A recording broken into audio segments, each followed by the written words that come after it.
Papuri, pasasalamat, pagdadakilay para lang po sa ating pinakamamahal na Panginoong Jesus.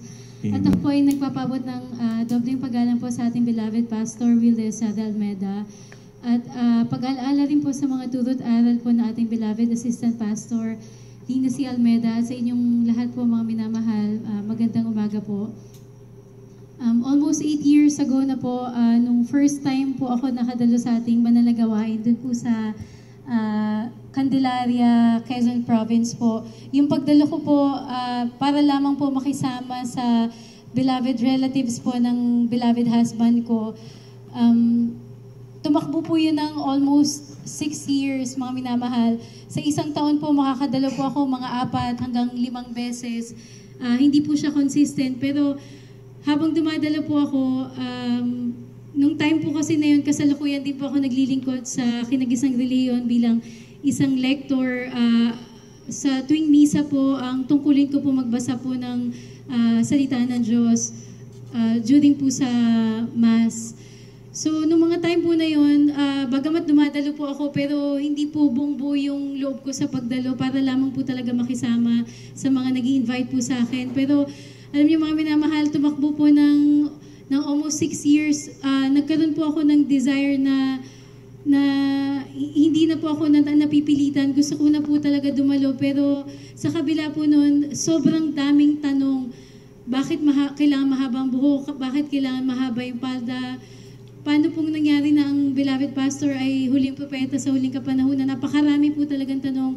Pero alam niyo mga minamahal, kung talagang tinawag tayo, talagang nakaka-amaze po kung paano kumilos ang mahal na Panginoon Jesus. Dahil noong mga time po na hindi pa ako nagpapabautismo, nagmamatigas yung puso ko dahil nga sa mga tanong na yan, bago po ako matulog, nagkakaroon ako ng desire na manood ng mga preaching sa YouTube po ng ating beloved pastor. Nagugulat ako dahil isa-isa po talagang nasasagot yung mga katanungan ko dun po sa panonood ko ng preaching po natin beloved pastor. Hindi ko po talaga makalimutan. Tuwing may masasagot na tanong, talagang may iyak na lang ako na parang nararamdaman ko nangungusap talaga ang ating pinakamamahal na Panginoong Jesus na parang tinatawag talaga ako na maglingkod dito. Pero mga minamahal, tumakbo pa rin yung mga araw, talagang inaaral ko pa rin. Gusto ko talagang completely masagot lahat ng tanong ko hanggang eventually nagkaroon po ng isang krusada sa Batangas, November 23, 2013 po yun. Gustong-gusto ko po talaga dumalo. Yun na po pala yung araw na ako po ay magpapabautismo sa makapangyarihang pangalan po natin pinakamamahal na po Jesus. Kaya glory to God po. Simula po ng araw na yun, mga minamahal, nagbago po totally ang takbo po ng buhay ko. Una po, pag-uwi ko po sa bahay, hindi na po ako nag-shorts, hindi na po ako nagpapantalon. Yung mga mahal ko po sa buhay, nai-irritate na po sila dahil ba't biglang ganun, hindi po nila maintindihan. So, ang dami rin nilang mga pang-uusig. Pero alam niyo mga minamahal, sa pagdalo ko po, nagugulat na lamang po ako yung beloved mama ko na nangiinis pag nakikita nakapalda ako na mahaba. Siya na po yung nagbibili sa akin ng mga mahahabang palda na masusuot ko po sa banal na gawain. Glory to God po. At mga minamahal, alam niyo isang pinapasalamat ko po talaga yung unang-unang pagpapala na pagsubok na pinaranas po sa akin ng mahal pa ni Jesus. Nagkaroon po ng napakahapdi po ng pag-urinate ko at hanggang sa nagkaroon na ng mga blood spots sa aking urine. So nung time na yon, napapakinggan ko na po na yung mga karamdaman gumagaling sa pamamagitan lamang po ng pag-ayuno, sa pamamagitan po ng pananalangin, pagpupuri. So nung time na yon, nagda-doubt, naghati yung puso't isip ko kung pupunta po ba ako sa hospital para magpa-check up or mag-aayuno po ba. Pero sa kahabagan po ng mahal na Panginoon Jesus sa pananalangin ng mahal na pastor, talagang dinala po ako sa Uyo Fasting House. Unang-unang beses ko po talaga sa buong buhay ko maranasan po mag-ayuno. Ang pag-aayuno po mga minamahal, napaka-foreign po niyan sa akin. Naririnig ko lamang po yan pag magpapalaboratory sa mga hospital, kailangan po mag-fasting. Pero first time ko po talaga na spiritually na nasubukan po mag-ayuno at talagang grabing himala na mahal na Panginoon Jesus.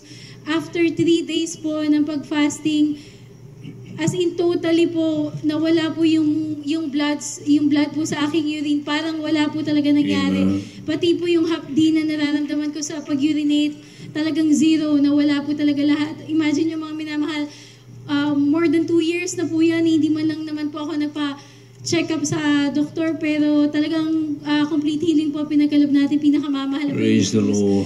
At alam niyo mga minamahal, nabanggit ko nga po kanina yung isang tanong ko na paano nangyari na ang ating beloved pastor ay naging huling propeta po sa huling kapanahunan. Hindi lamang po talaga yan sinagot ng mahal na po ni Jesus through preachings po na beloved pastor, kundi pinakita po talaga sa akin dahil po after ko po na ako ay pinagaling na mahal na po ni Jesus, ang sumunod na himala po na witness ko, yung isang beloved tita ko po na hindi po siya naglilingkod, naimbitahan lang po siya dito noong mga time na yon. Siya po ay nagkaroon ng napakalaking bukol sa kanyang underarm. Sabi ng doktor, kailangan po tanggalin dahil hindi po mawari kung yun po ay cancerous or not. So, one thing is for sure na kailangan po talaga yun operahin at tanggalin. Nung time po na yun, naisipan ko magpa-counsel sa ating isang beloved preacher tungkol po sa aking beloved tita. At talagang agad-agad po, nagpunta po kami sa bahay na aking beloved tita at kinounsel po ng ating beloved preacher, aking beloved tita. Saturday night po yun. Ang sabi po sa kanya, Sunday, dumalo ka. Patutunayan ko sa iyo na ang ating mahal na pastor ay totoong propeta sa huling kapanahunan. Huwag kang magpunta sa hospital, dumalo ka. Alam niyo mga minamahal, nung Sunday, nagulat ako, nakita ko yung beloved tita ko dumalo. At after ng gawain, nagpa-lay hands siya sa ating beloved pastor. At pag-uwi niya mga minamahal, hindi ko na po masyadong ma-recall kung same day or the following day, pumutok po yung bukol na yan. Anong himala po ng ating pinakamamahal na po ni Jesus. Amen. Totoo po talaga na ating beloved pastor ay huling propeta po sa ating kapanahunan. Alam niyo mga minamahal, tinawagan siya ng doktor. Nakaschedule siya for operation Monday. Hindi po siya dumating. Tinawagan siya ng doktor. Medyo naiinis kasi naka-ready na lahat. Pero hindi siya dumating. Alam niyo po sabi ng beloved tita ko, wala nang ooperahin. Dahil unti-unti na po pinalabas natin pinakamamahal na po Jesus. Glory to God. Amen. At mga minamahal, nagpapasalamat din po ako dahil natutunan po namin na aking beloved husband na magbigay po ng tithe and love offering. Alam niyo bilang baguhan, napakahirap po, lalo na kung kinagis ng reliyon, kung ano lamang naman po ang mabunot natin, yun lang po ang ibibigay natin. Minsan ang 1,000 parang panghihinayangan mo pa. Pero grabe po talaga dito mga minamahal. Nung namulat po talaga ako ng isang tungkulin talaga at kalooban talaga na mahal na po ni Jesus na magbigay ng tithes and love offering. Talagang glory to God po mga minamahal. Tuwing makakatanggap po kami ng pagpapala, nawala po yung feeling ko na panghinayang. Parang ako, hindi balisang-balisa ako pag halimbawa wala pang gawain, hindi ko pa may pagkaloob yung tithes and love offering. Parang hindi ako mapakali. Parang gusto ko ibigay agad yung tithes and love offering. Talagang glory to God po na binigyan niya po kami ng aking beloved husband ng desire na makasunod po sa kanyang kalooban sa pagbibigay. At talaga naman po mga minamahal, grabe po talaga ang balik ng pagpapala. Kapag may sakit kami, magpipray lamang po kami, magpupuri, gagaling na. Naalala ko po yung beloved husband ko, one time nagpabunot po siya. Sabi sa kanya ng dentist, 3 ipin po yun. Sabi sa kanya dentist, hindi pwedeng hindi iinom ng gamot maski isa lang. Pero alam niyo mga minamahal, hindi talaga uminom ng gamot ang aking beloved husband. Talagang despite yung bleeding, alam niyo mga minamahal, just few days talaga naghilim po yan ng walang gamot. Talagang alam ko po yan po yung mga bunga po ng pagbibigay na ikaputhandog at bunga rin po ng panalangin natin beloved pastor.